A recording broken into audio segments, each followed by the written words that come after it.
Hello, hello, hello, my beautiful Empresses. Welcome back to Embody Your Empress.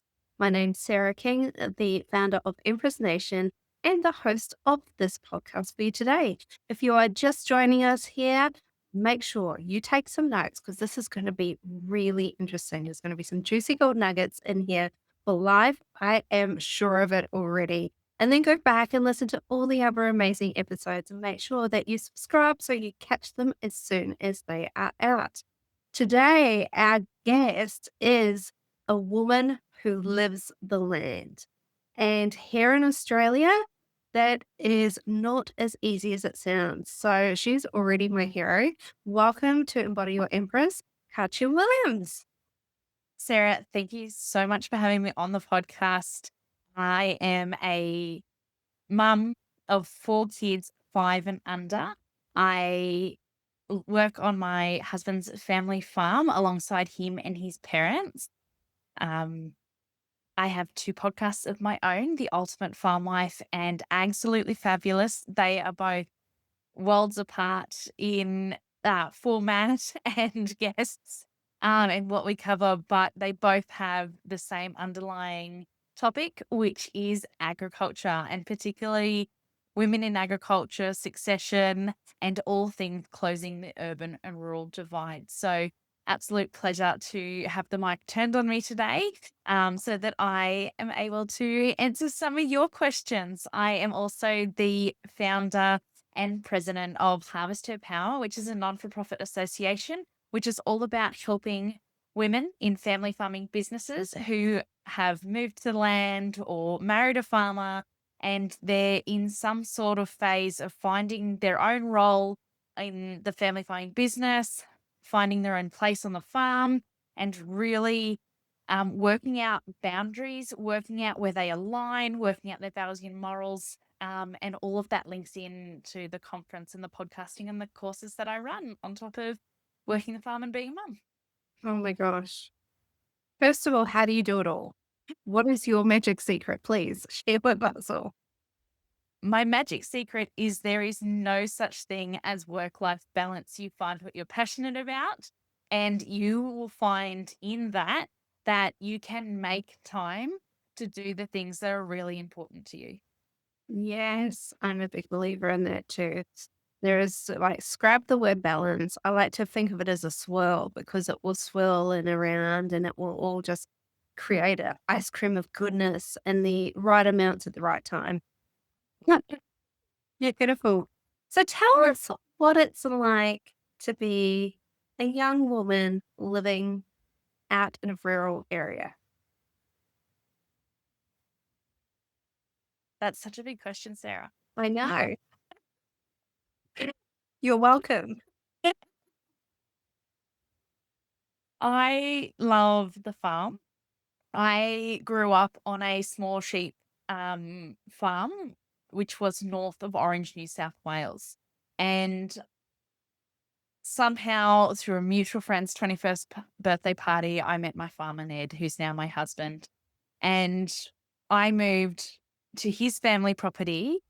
Not only did we change the scale of farming we're doing tenfold with me being on his property, but also the complete enterprise change.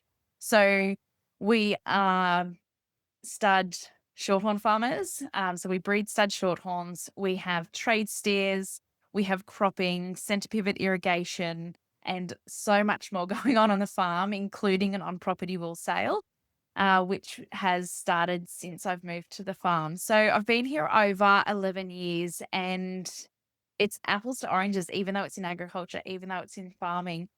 But I've always had a really good sense in that, I've moved away to more urban areas, to bigger cities.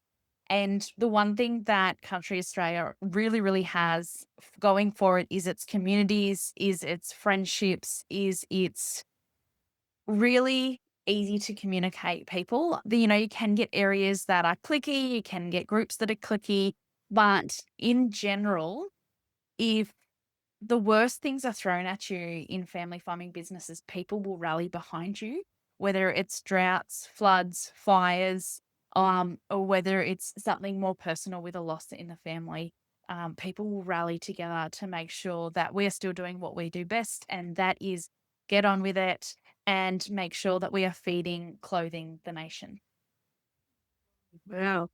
It's so interesting that even coming from farming to what you're doing now is such a vast difference. And as a city person, I think that's what we take for granted. We just hear, oh, a farmer, or oh, you live out on the land, and kind of expect that everyone's in the same position.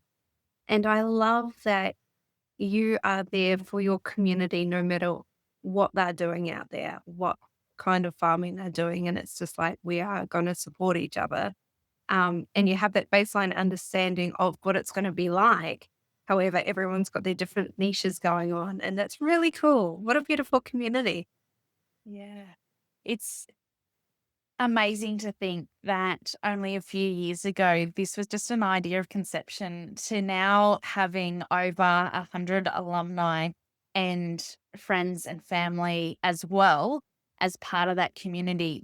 The growth is just so beautiful to be able to have that. Like, I think sometimes when you think, oh yeah, I've been to events where there's 100 people, that's, maybe that's not a huge community, but it takes time to grow. It takes time to grow online, and it takes time to get people out of their comfort zone and engaging in something that's going to benefit them. And it's got to be the right time for them. They've got to be wanting to seek um, new skills, new alignment, new opportunities, and new friendships as well that come with that.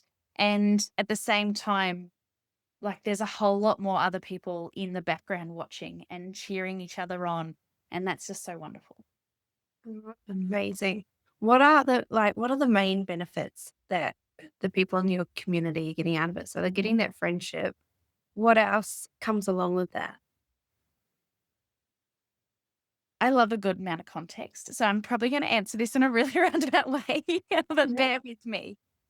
When I first started my community, I started under the rural mum, and I started at a time which was a turning point for me. I was a brand new mum on a farm trying to navigate not only moving to someone else's farm, which was completely different setup with completely different enterprises, to working alongside working alongside my husband and his family, which is a very different dynamic. So a family of all boys.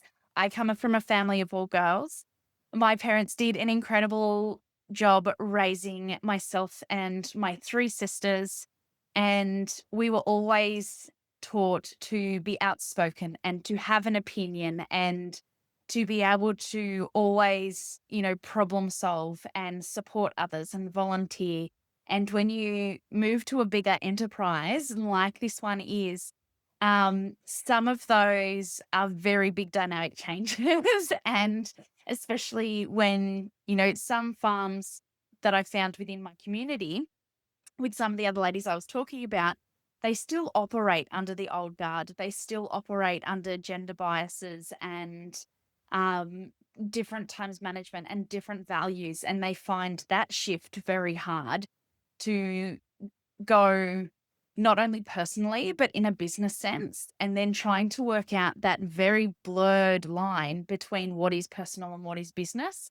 Because a lot of the time people want to actually make both exactly the same. And you can't operate like that, particularly if you've come from a very empowered, I can do it myself, I'm a strong, independent woman background into one that is made more as one chief, lots of followers, and you put your head down, you shut your mouth, and you get on with it.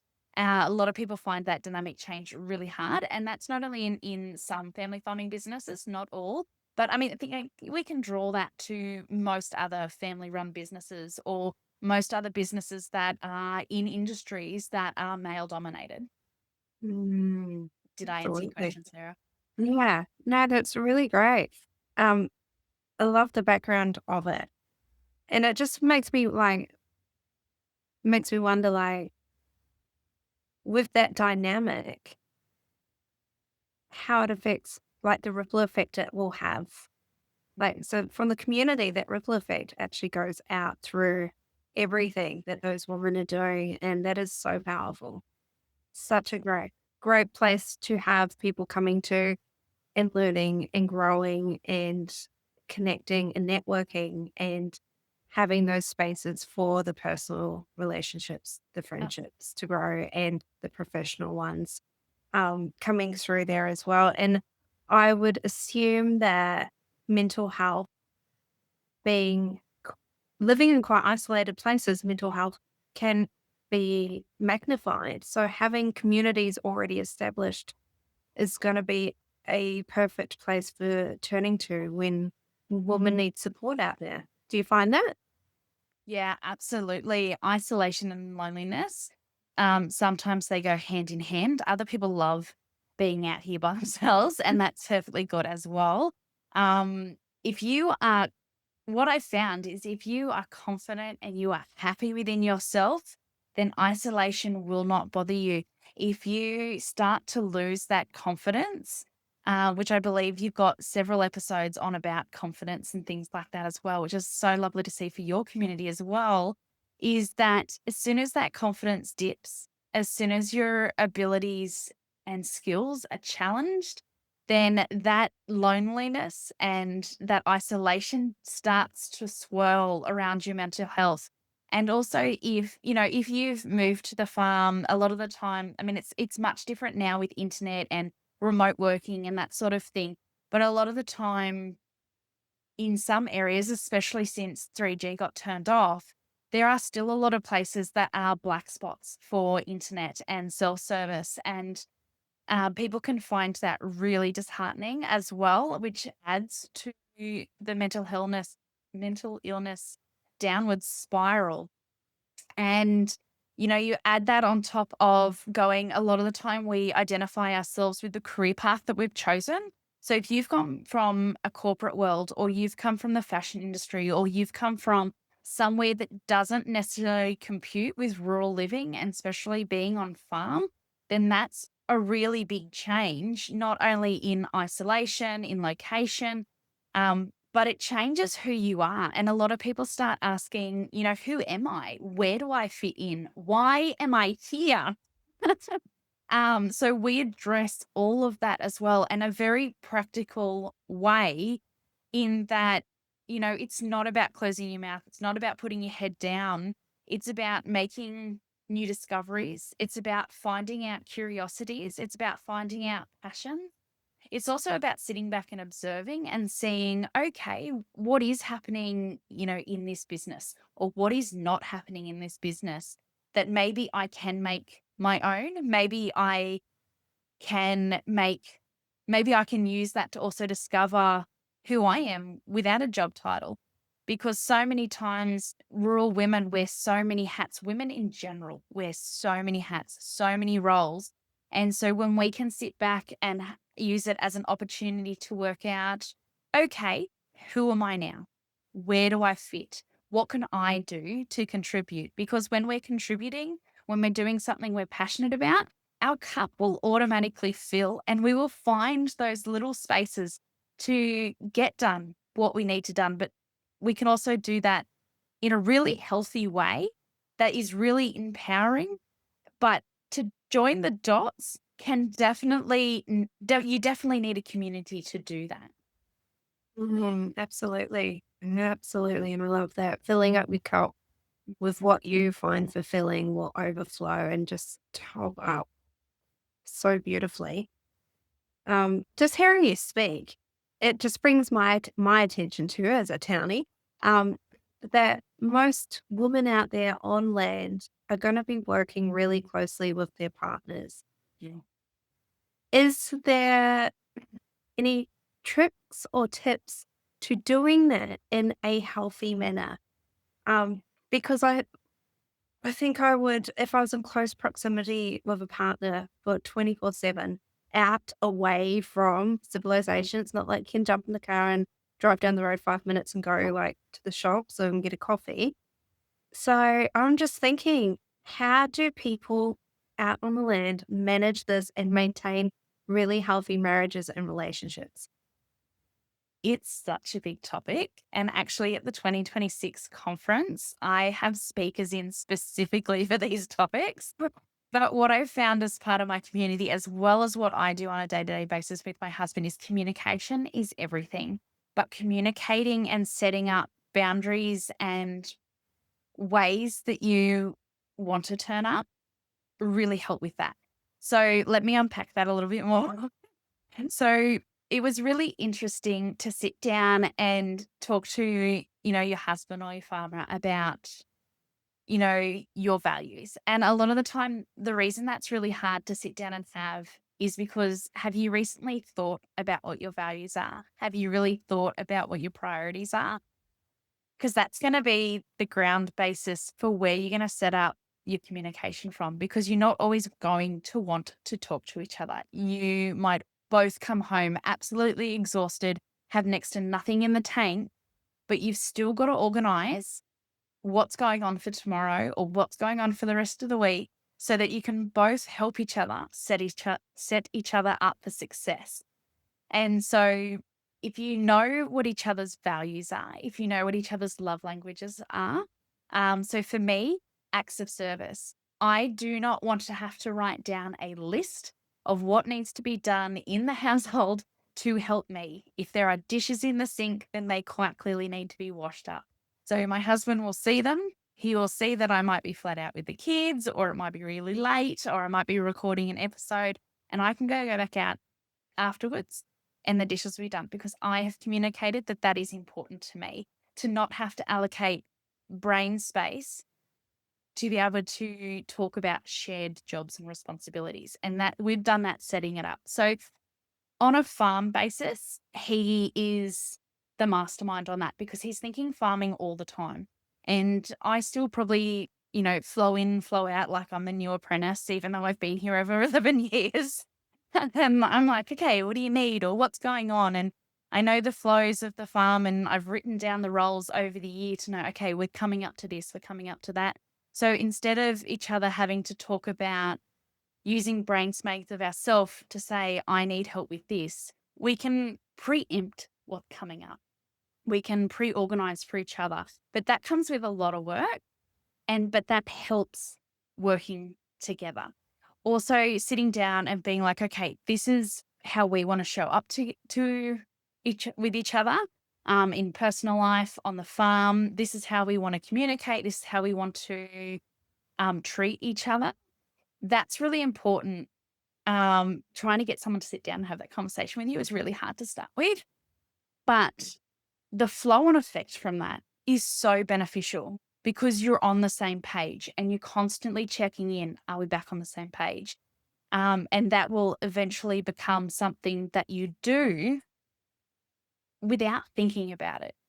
But it's so important because not only are you modeling for yourselves, but if you've got kids and a family or a community around you, they will pick up on, the short language or whatever it is. And they'll be like, oh, they're having a domestic or whatever it is. But Literally, what I was thinking as you were speaking, I'm like, oh my God, going to rub off on your children. yeah, Not only like in a positive way right now, but also in their future, because when they go into relationship, they will already have a healthy modeling. yeah, So absolutely. great. That's so Yeah. great. I love that. Um, it sounds like you've really both thought about it and really like honored the commitment that you've made to each other to do that. Because I could only imagine how fatiguing it is being out working all day, because a farm is not a 9 to 5 job. No. It is all day, plus all the extra beautiful hats that you wear, and to be able to come and go and support each other as you both need it. That sounds like a truly amazing relationship, and one that you should talk about more often, because that is such a key, like in any relationship, is to really hear someone and then not just hear them in that moment, but to actually store the information and take action on it to cohabitate in a beautiful, healthy way. So well done. Validation is so important as well. You need to validate how the person is feeling, whether they are feeling, like they've really achieved something, small or large goal, or whether, they're having, things didn't go well today. So they're not having a great day. validate that. I'm sorry you're Mhm. not having a good day. Make sure that you're expressing that you hear them.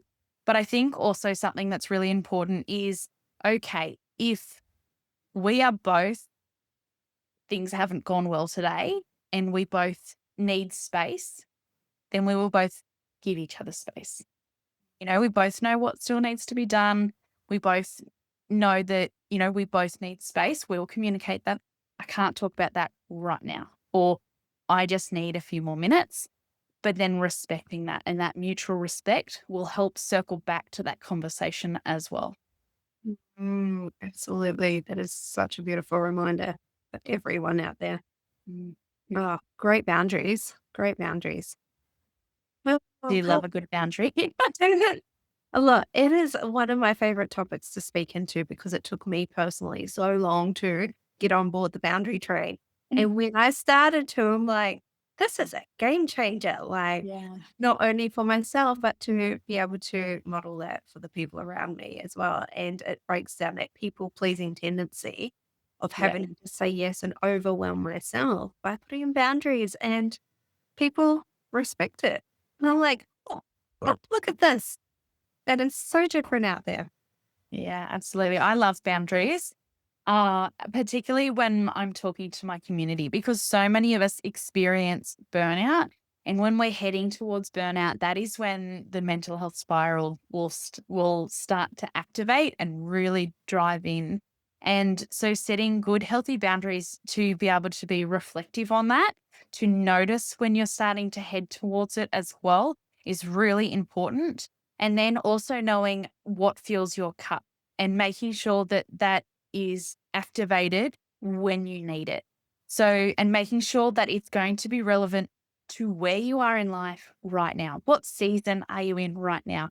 For me, I'm in the season of I have 4 little people, 6 and under, who need my undivided attention most of the time. So, what that might look for me now is making sure that I sit down and I have my hot cup of tea. And that might only take 5 minutes, but it makes a big difference in the day. If you are someone who likes to meditate or do deep breathing, again, doesn't take long, but it's those small little bits that we sneak into life, but we do it mindfully, that is going to make such a big difference. And knowing your boundaries on that, when I feel like this, I'm going to do what? What is the active activity that you're going to put in there? At the moment, like I used to love going to book club. I used to go once a month, read the book, discuss the book, have a great dinner with a great group of friends. And then as life has progressed, that's a big trip into town. That's a big trip into town with 4 kids. And the expectation of being able to read more than one book in a month is a lot. So instead of doing that, I said, right now to my book club, I would love to come back when my kids are older and they will hold that space for me. And I will go back when it's, suitable, when when I can do the drive, when I have the mental space, when I can feel like I'm participating and not just running after kids and doing nappies and not sitting down and talking to them or reading the books. But that might mean, investing in a subscription service for a box. Yeah. There's lots of book subscription services at the moment, including BookBox, which is my all-time favorite. Oh, I haven't heard of these. This sounds amazing.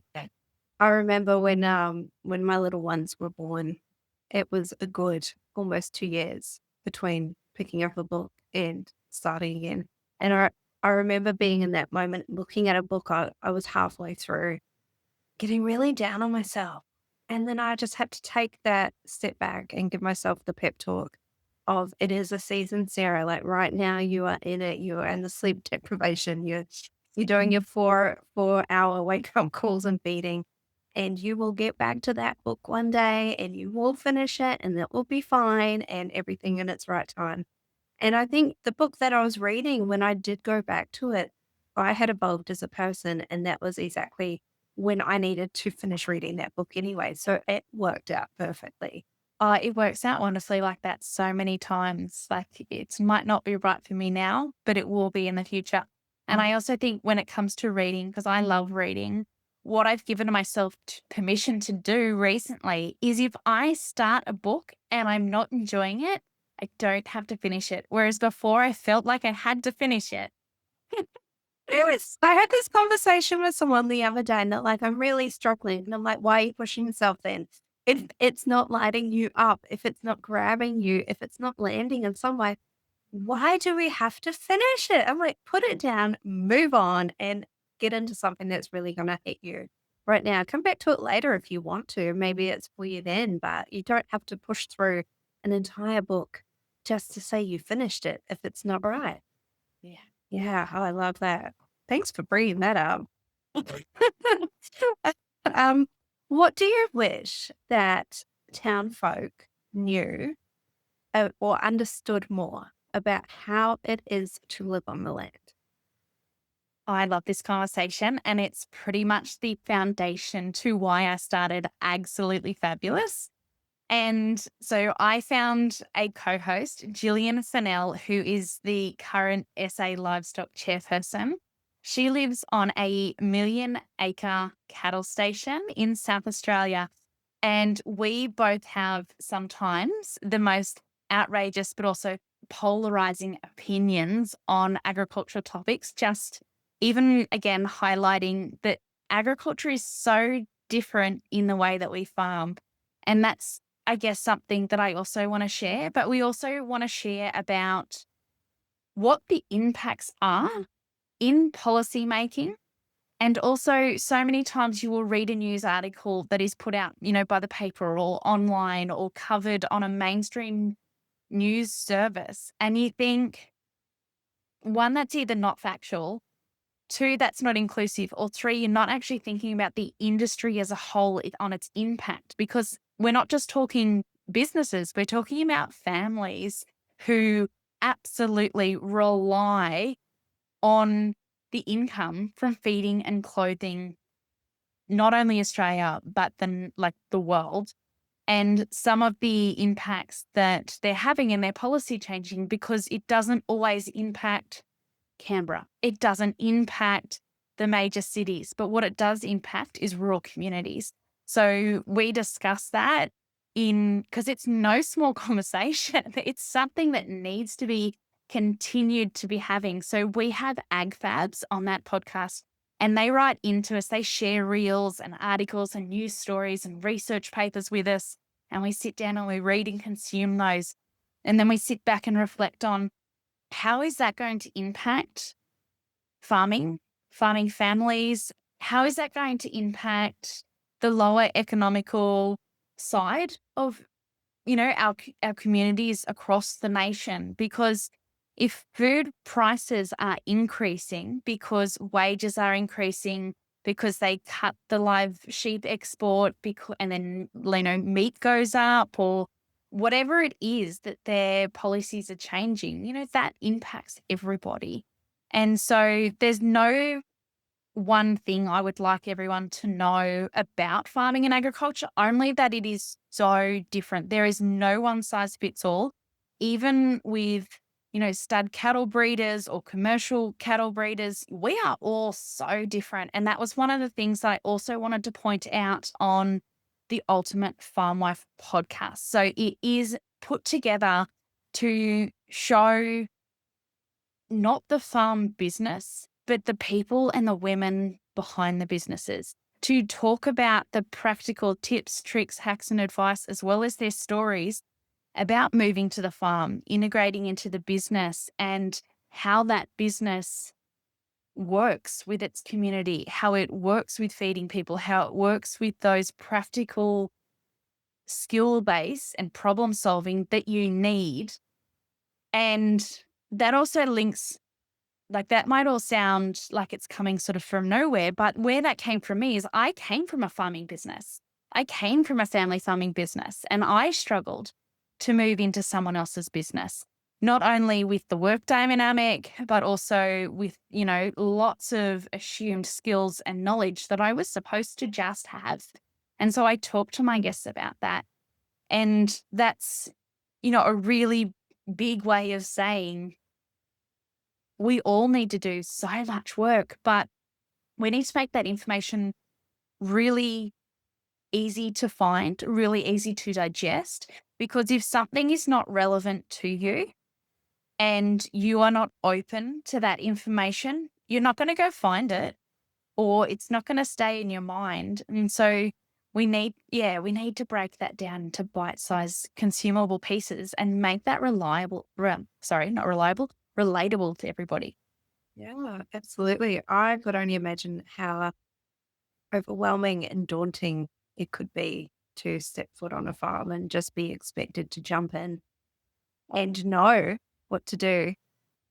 Is farming for everyone, or is it only for a select few people?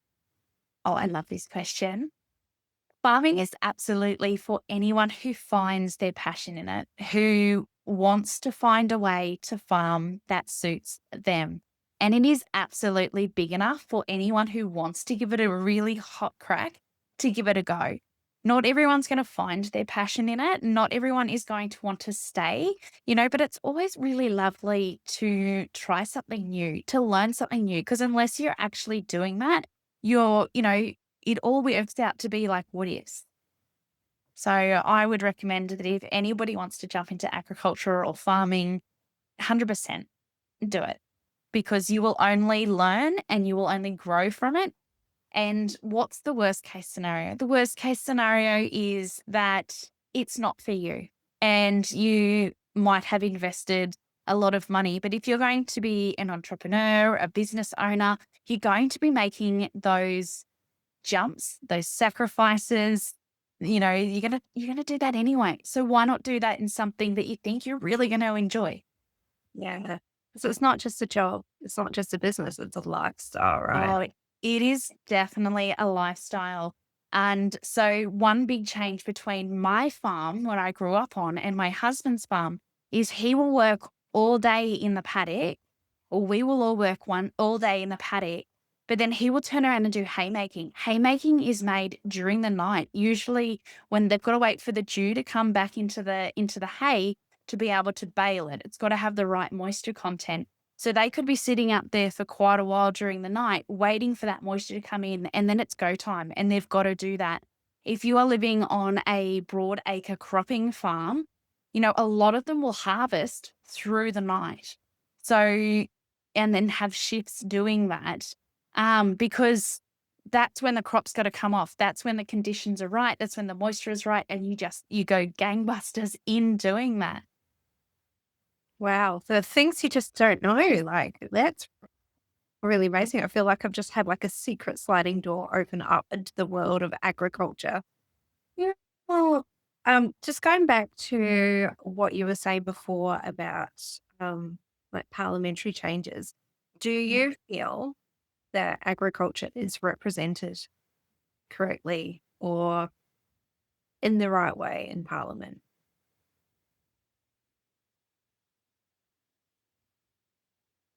Not necessarily under the current government. We have seen a lot of policy brought in that has negatively impacted the farming communities. There are a couple of big policies which I won't go into tonight that is absolutely devastating to the agricultural industry and its families and its farmers. They, I don't believe, are being long term enough. I don't think they're necessarily investing in enough biosecurity or long term measures. They have sort of changed because the other thing that's really important to know about agriculture is that decisions that are made on the farm today, particularly when that comes to livestock genetics or the crops coming off, you are looking at a 12-month cycle. And a lot of these family farms work off, you know, a very different payment system to what you do if you're working 9 to 5, you're on PAY, you're getting a weekly or a fortnightly pay packet. Some of these family farming businesses only get a payday once, maybe twice a year. And so they're trying to make decisions for their business that are going to be 6 months, 12 months out. If you're in genetics and livestock breeding, what the decisions you're making for today are going to be 3 years out, 2, 3 years out. That's when you're going to see the benefit to what you've just done, the decision that you've just made and enacted. So when the government is making decisions that are not taking into account that that is the process that happens in agriculture, and they're making those short, sharp policy changes that are not for the long term, then that's massive impacts on the community. That's massive impacts on the farmers. It is why some small communities don't exist anymore. That's why sometimes you drive through an area and there might be a closed down pub or a closed down general store, and that's it. There's nobody living in that area anymore because the decisions that they have made it impractical and completely unsustainable and for people to be there, to stay there. You've got to have good policy making from up all the way down to be able to sustain rural communities and family farming businesses. And none of us are looking for a handout. None of us are looking for, you know, for people to be like, great job all the time, kind of thing. We just want to be left to do what we do best, to be able to feed and clothe people, but not have so much negative impact on the business. Like I said, I met a mother-in-law of a 7th generation farm the other day, and I said, how do you do all this paperwork? Like, there is so many, I need a couple of days in an office a week to be able to get on top of the paperwork. And she said, we never had to do any of that. She said, we could spend all day, every day outside and with our animals and with the environment and do what we loved doing. And it was such a slower pace of life. It was that beautiful romantic vision that you get in a lot of old time books about farming. And she said it used to be like that. But now there is so much red tape, there is so much policy, there is so much restrictions on the industry that it's not like that anymore. It's anyone who says, they move to the farm for a slower life or a less busy life, they're not in the office. Just burst my bubble there. Like had that fantasy of that's what kind of life you're living, and you're like, I'm going to float out the door and just pet the animals and sniff the flowers. And wow, Oh, there are definitely moments like that in the day. Absolutely, there are moments in the day. And that is why we are here. And that is part of the lifestyle, because there actually are moments like that. But in general, there is a lot that needs to be done. wow, I can only imagine how frustrating it would be, especially when you have change of government and things go out the window or things come in very quickly. It would be great to see more educated people in agriculture making decisions. Yes, absolutely. They've got to bring it back to the people, got to bring it back to the communities. And I think that's not just for rural areas. I think there is definitely getting a larger gap between policy and politics and our politicians and real everyday people. Because if you are working 2 jobs, at least 2 jobs to try and put a roof over your head, feed your family, you don't have time to dive into politics and to represent your community. And I think that's a big change we've seen definitely over the last 20 years in politics. And that is there were so many representatives from the community, from farming, that are now no longer represented in there. Like it's someone's job to be a politician, whereas before your job might have been farming or in factories or in some sort of corporate business, but then you were a politician on top of that. It was another hat that you wore on top of your everyday living. And I think with that change over the last, little while has also made a big impact, not just for rural farming families and rural areas, but also for everybody. Oh, absolutely. And you're right. It has become a career. Politics is a career job now. It's not just a person with worldly experience going in and doing the role and bringing that to you. Like you had those people that had worked the farm and in the politics. That's generational knowledge right there. Absolutely. And now consultants come in. Yeah. It's different. It's different. And I think also the decisions, if you look long term, like way back into history, then you'll also see the decisions were made to benefit the country as a whole. Decisions weren't made to get votes or to push themselves up the ladder. It was for the nation. What is going to benefit the nation? And I don't think that's being done now. Yeah, because back in the day, the politician would walk down their local street and they would hear about it if someone wasn't happy. Yeah. I can't even name the local member of my area, to be really honest. And though I've only just become a citizen, so I will be voting in the next election. So I will make it my business then. But yeah, like just generally, like I don't know, I haven't not needed to know. So yeah, the more interest we can take, the more sway and influence we can have on all areas, especially the people creating our food and clothing for the country. Yes. Um, And congratulations on becoming a citizen. That's very exciting, Thank Sarah. thank you. Yes, I've been in the country nearly 20 years and, my children were born here and yet they had to be New Zealanders by descent, because their father was also from New Zealand. So, I am very excited to have them as citizens of the country that they were born in. Yeah, it was a very proud moment. I love Australia. It's so great. Only it's the height of summer in Queensland right now, and it is crazy hot. So I'm just Yes. like, whoa, feeling that high 30-degree temperature, but I'm sure you know all about that. Yes, absolutely. From where I grew up, the top temperature was 30 degrees. And where we are now, we quite often will get runs of 40, 45. And oh my goodness, that is a big change. Oh my gosh, it's intense. And that's where, like, I love how you already mentioned, like, your great relationship skills, because when the heat comes in and you've had a hot, exhausting day, that's when everything flares up as well. Mm. Everything is on the boil, especially with young kids. They have just had enough of it Yeah. all.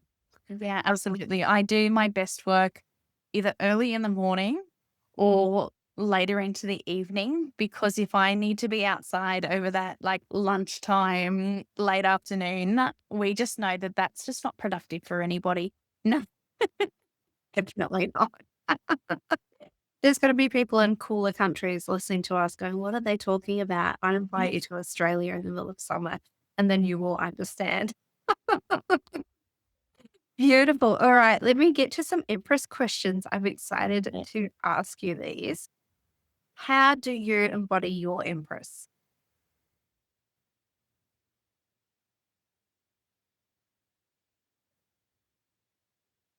I embody my Empress by making sure that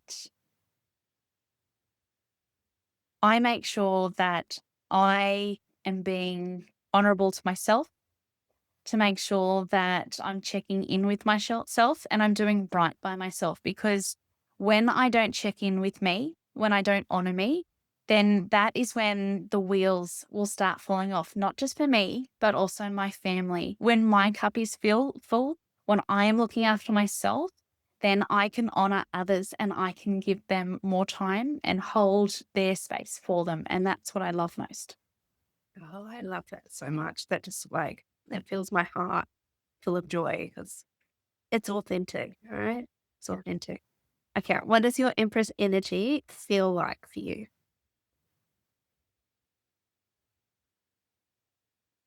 And need a different word from throb.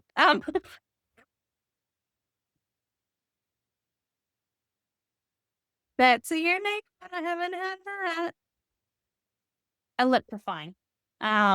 When I am passionate about something, when I am excited, when I am being able to serve, then I definitely feel like my energy is electric and it pulses, and I can see the benefits of that in other people. And I love being able to feel that for myself as well. Oh, I love that. That throbbing heartbeat. Yeah. Yes. Beautiful. And what are your parting words of wisdom for inspiring your nation? Absolutely.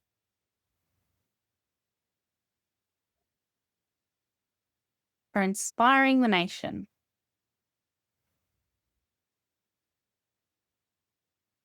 I knew it was coming too, and I was like, I'm sure I'll have something on your ass.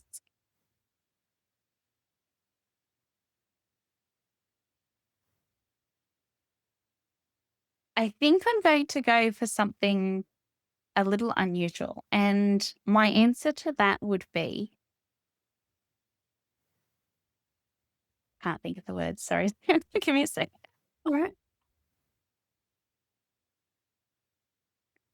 One thing that I found that benefits me as well as the farm is that if someone has a perception of you or they have an expectation of you that has been made without your input, without your knowledge, you do not need to accept that expectation. You do not need that to negatively impact you or try to people please yourself into that expectation. You are allowed to say, not right now, or that doesn't embody me, or that's not correct. How about we sit down and we talk about that expectation or that interpretation? Or you can just leave it alone because I their expectation doesn't need to impact you. I love this so much. You're right. It doesn't. You can take that power back. You don't have to take it on board. Beautiful. I love it. I You're think that's perfect for the end of the year and going into the new year as well, while we're all setting up, our new boundaries and our new outcomes for what we want the year to be and to feel like. and stepping into it with confidence, Mm. going, I reject that, or we can navigate this. That is so beautiful. You also get a bonus question. Love Do you it. watch Farmer Wants a Wife? I do. I'm an absolute binger of Farmer Wants a Wife. I absolutely love the process that is televised for meeting and dating a farmer. And I love that because so many of those early dates, I love. I just I think I need to give an example for this. So when I first moved to the farm and I was first dating my farmer, we would do things like pack picnics and go down the paddocks and we would watch the new bull calves or one time we were building a new hay shed. So Ned took me up on the scissor lift and we had a picnic on the shed roof looking over, the horizon as the sun set. And so I definitely think that a lot of the dates, even though they are scripted, even though that they've had a lot of help setting those up, I just love that they're little moments that you can take back and be like, well, why don't we do that anymore? Or how come we don't have to leave the farm to go on a date or to have small moments together? So I really love watching that. But I also watch it to learn a little bit about the girls because I have made so many friendships with past contestants of Farmer Wants a Wife who have then become alumni of The Ultimate Farm Wife or who come to my annual conference for women in agriculture. So the Harvest Her Power conference, which is coming up in February. So it's the 23rd and 24th of February, where it is a practical conference that has come from my absolute love of helping people in the family farming dynamic. And a lot of the ladies that I meet at the conference and we have lifelong friendships after that is come from Farmer Wants a Wife because they're embodying what it is to date a farmer, to meet a farmer, and then to move to that farm and to integrate into that family farming business, which is the ladies that I'm working with. And so I just love seeing their journey and then being able to connect with them when the show airs. Oh my goodness. I didn't realize it was so authentic and that people actually stay on the farms. Yeah, That's yeah. so heartwarming. Yes. Oh my gosh. I'm going to have Yeah. to go back and start watching it now. To be honest, I thought it was going to be very scripted and like very set up like a lot of reality shows. And I didn't realize that a lot of the contestants were actually Mhm. there for the right reasons. Like that's pretty judgy. but like would stick it out. That's amazing. Yeah, yeah. So we have a handful who will be coming to the 2026 conference, and Clarette, who was on the last season, she will be speaking at the conference about moving to the farm after production and what that was like for the isolation and her mental health, and also for what that means for the positive impact that she's now able to give a small community, because she is a teacher who has moved into that community and is now giving back to the kids and back to that community, as well as continuing her journey of being with her farmer. So I love those stories. Oh my gosh. I love that works out. Yes. Fantastic.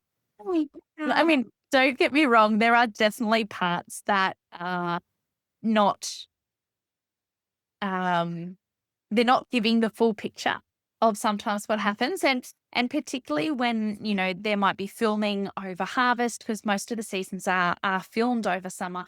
So the farmers are trying to work around harvest and getting the crop and things off, and that's something that I would love to see more of on the show, is more of that background authentics rather than doing, focusing on some of the drama. Because sometimes you'll like, I'll talk to the girl afterwards and they'll be like, we're great friends with the people who we were on the show with. But when you watch out the rollout of the show, there are so many like dramatics, and they're like, no, we all got along really well. So there's a whole lot of the show that is not aired, and I'd love to see more of the agriculture and the farms. And I understand why, work health and safety, and how much footage you would actually need to get to be on these shows to show the full scale of them and the full agriculture experience. But I'd love to see a little bit more put in here and there. That would be so cool. Maybe you should invite the producers to the conference and you can have a quiet word in there at the same time. Oh my gosh, that's so cool. Love my Thank you bonus so question. much for all of this valuable information. I feel like I've learned so much. It has really opened my eyes to the effort, the consistency, the community that people living on the land have together. And I love that you are bringing it to people in easy and accessible ways because they need that support, they need that education, they need to know that they have the sisterhood out there. And it's such a wonderful thing that you're bringing to the world. Thank you so much. And thank you so much for having me on. I hope everyone has enjoyed this chat as much as I have enjoyed chatting with you. Thank you. And all of your links to everything will be in the show description. So everyone go and consume all this information. Really has been such an eye opener. Thank you so much. Cool. I hope a lot of that made sense.